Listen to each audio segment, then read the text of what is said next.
PayDay Abroad is an audio-only experience. Feel free to sit back, relax, and enjoy.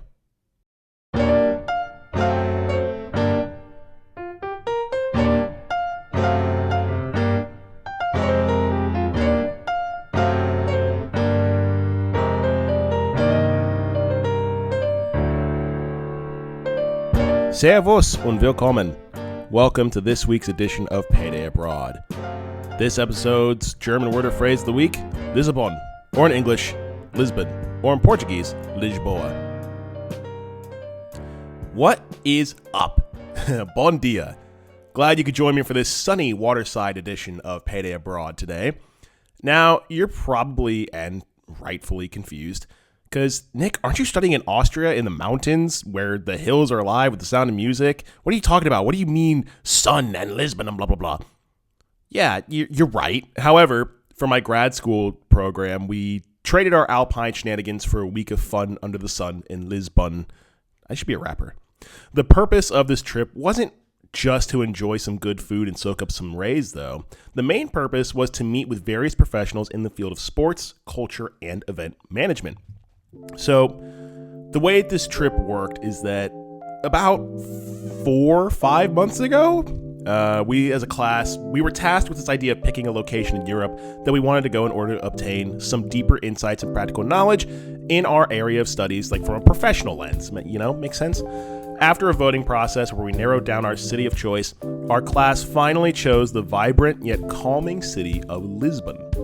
As a class, we then organized meetings with professionals, we arranged accommodations, planned, budgeted everything, blah, blah, blah, blah, blah, including a super awesome scavenger hunt that I totally should have won, by the way. It's fine. Everything's fine. It's neither here nor there.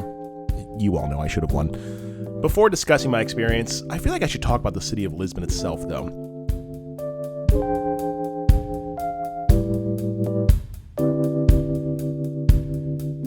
The capital of Portugal, this colorful city is aesthetically known for its blue and white tiles and clay roofs. Lisbon has been a notable location throughout history, being the scene and or creating some of the most significant historical moments throughout the centuries.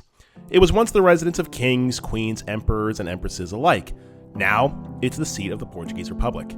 After having dissolved its monarchical status in 1910, Portugal shifted into a republic that then later became ruled by a man named Salazar.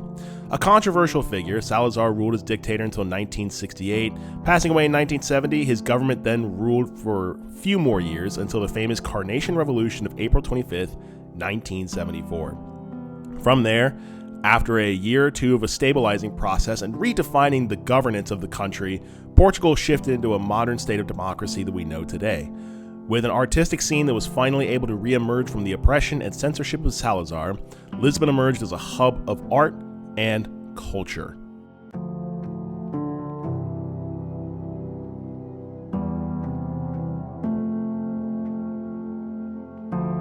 On this trip, we met with people from all over the world of sports, culture, and event management. In the sports side of things, we met with folks from the clubs of Benfica and Sporting, two of Portugal's largest athletic clubs and associations, including the largest soccer teams in the country. We also met with people who worked from the Portuguese National Soccer Federation, or the FPF, and from FADU, Portugal's Federation for University Athletics. On the cultural side, we toured the world-renowned Gulbenkian Museum and met with someone who organizes a festival highlighting women composers in classical music. And in the events world, we were able to see the Mayo Arena, which has hosted large concerts and other massive events for some of the largest organizations and artists in the world, along with the Lisbon Congress Center, which also hosts massive events in its own right. We also managed to start the trip with a guided tour of Lisbon and finish the week off with a scavenger hunt that included seeing some of the most notable sights in the entire city that I should have won, and I'm still not happy about it, but it's fine. Everything's fine. I guess this comes to the point where I have to describe what I learned and got out of this trip, right? Because yeah, I did get a grade for it after all, so I might as well learn something.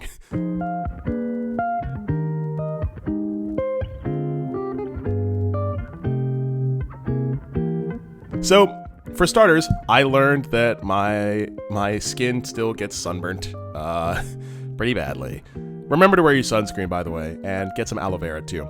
But let's break this down more from a professional and experiential lens. From the professional side, I learned a lot about these industries. For starters, I learned that even the brightest minds, the most talented people can't do it alone. It takes a village. Arguably the most valuable asset you can have in these fields of management is the ability to just work as a team and ultimately understand people and yourselves as human beings. I also learned that passion is a must. You have to be passionate in these fields. You really have to care, whether it's tourism, coaching, being president or curator of a museum, so on.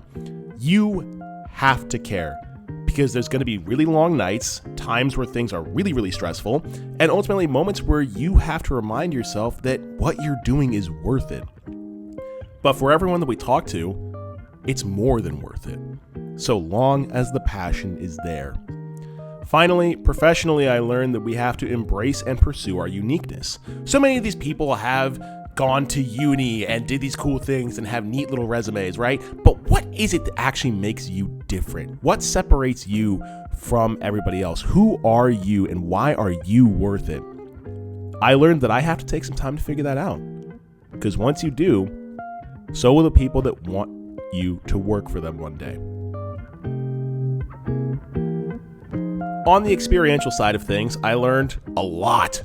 For starters, Lisbon is super dope. It is wonderful. It's a city that just bursts with life.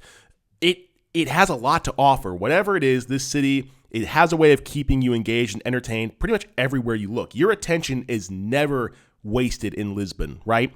There's great food, there's great vibes, music, art, all of it. You get the point. From the experiential side, I also learned that I need to remember my allergy meds. Definitely was very congested while writing this, and had a bit of a cough, and that wasn't fun. You get the point. But more importantly, in straying away from allergy details that you didn't ask for, I was pleasantly and wonderfully reminded about how amazing my friends are over here.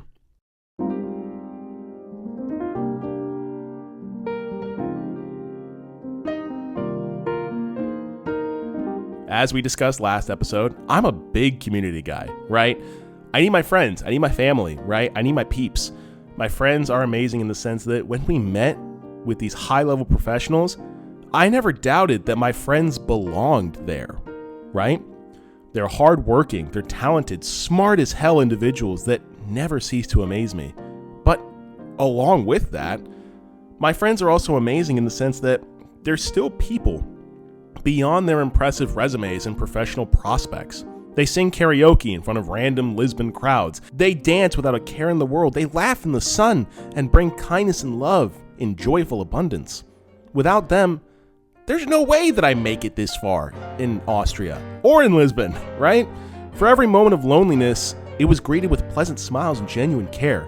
Every moment of boredom that I had was satiated by a funny joke and some sort of random game I'd never heard of before. Every day, every night, everyone is a truly wonderful student, athlete, worker, and above all else, friend. And while I had to leave Lisbon, I am glad that my friends came back with me, because this all wouldn't have been the same without them. So here's to many more adventures, big and small, in the future with my homies. Thank you for tuning into this edition of PayDay Abroad. If you would like to support the show, feel free to give this episode a like and a share with your friends. Stay tuned for more episodes in the coming weeks, and until then, be safe, have fun, and of course, auf Wiedersehen.